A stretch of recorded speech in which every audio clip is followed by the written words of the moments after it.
You see, the world is crying out today for only two things: leadership and the truth.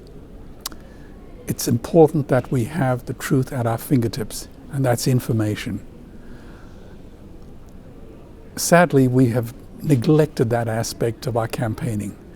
We have allowed the industries that are damaging our health, the environment, and our futures, and our economies to take full sway over our way of life. So I'd say we've got to assemble significant amount of data, information that we can have at our fingertips, and educate the rest of the community that we're running out of time, and to live a sustainable life is a wonderful thing, but it's also important to live an ethical, compassionate, caring life, not just for ourselves and our inner circle, but expand that circle of compassion wider to refugees, to people from other countries, to the environment, and to the animal kingdom. And that's largely where I focus my attention today. And that's actually a very good question, and we wrestle with it ourselves. Social media has become a very powerful force. We need to get into the schools, into mainstream media, and point out the basic facts. In human history, only 100 billion human beings have ever lived. 7 billion people are alive today. And we humans torture and kill 2 billion sentient, living, loving animals every week. 10,000 entire species are wiped out every year because of the actions of one. And we now face the 6th mass extinction in cosmological history. By 2048, all our fisheries will be dead, and they are the lungs and the arteries of the earth. Now, if that doesn't point to a sense of urgency, I don't know what will. These are crimes of unimaginable proportions, and simply to continue our way of life, which is so heavily based on our taste buds, is monumental folly. I think that's what Barbara Tuchman called it in her March of Folly. It's acting against our own best interests.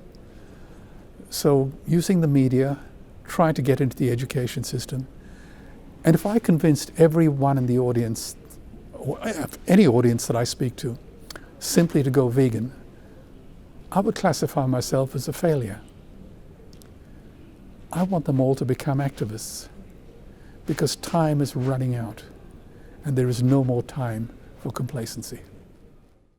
I can't speak for other people, but speaking for myself, I do go through stages when we are constantly beaten and we see the suffering that is being caused by brutish, boorish, violent people just for the sake of money. It is soul destroying. And you always need a very soft place to fall. In my case, I married wisely, and as a consequence I seem to survive better than I would under other circumstances. But whenever you think how hard it would be to actually going vegan, just imagine how hard it is for the animals when you don't go vegan. And that's what sustains me. It doesn't matter how difficult life gets for me, and it does get difficult. I know it is nothing compared to the kinds of trauma these poor, innocent, sentient beings face 24/7. And when I put it in that kind of perspective, my problems seem very, very small indeed. I was a merchant banker, and in the course of my job, I went to visit a client's operations. And one of the industries in which they were active was a slaughterhouse. And as I say, at the time I was a meat eater and I had no idea what to expect. And I have to tell you, what I saw that day absolutely terrified me. It was the most awful experience of my life, and I wouldn't wish that on anybody. And I decided immediately to become a vegetarian.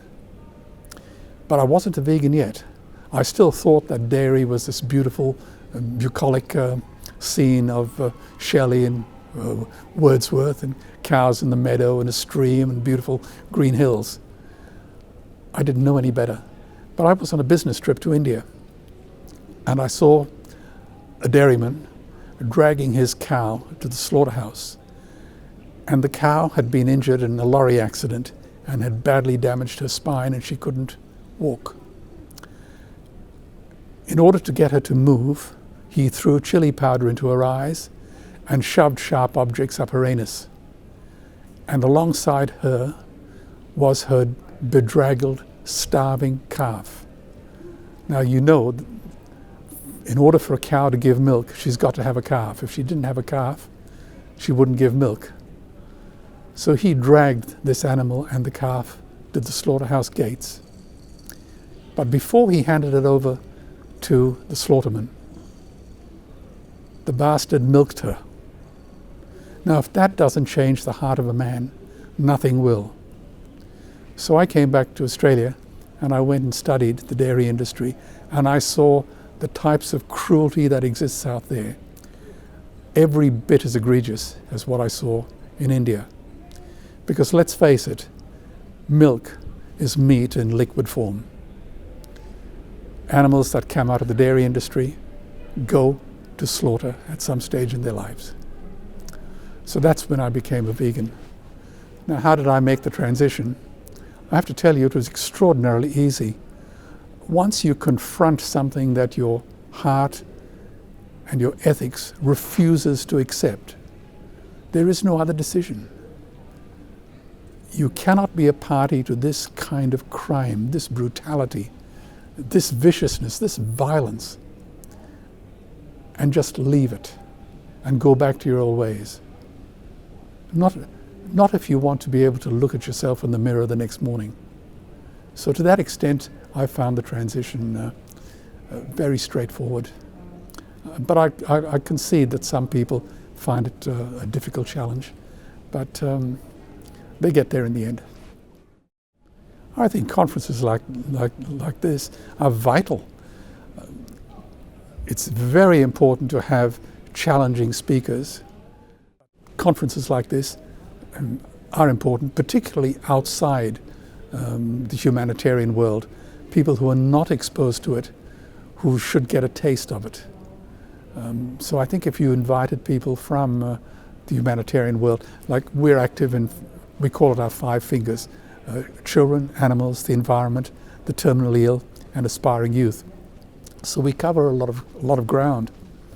So if you could invite people from different areas of the humanitarian world, I think it would be doing the world a great service.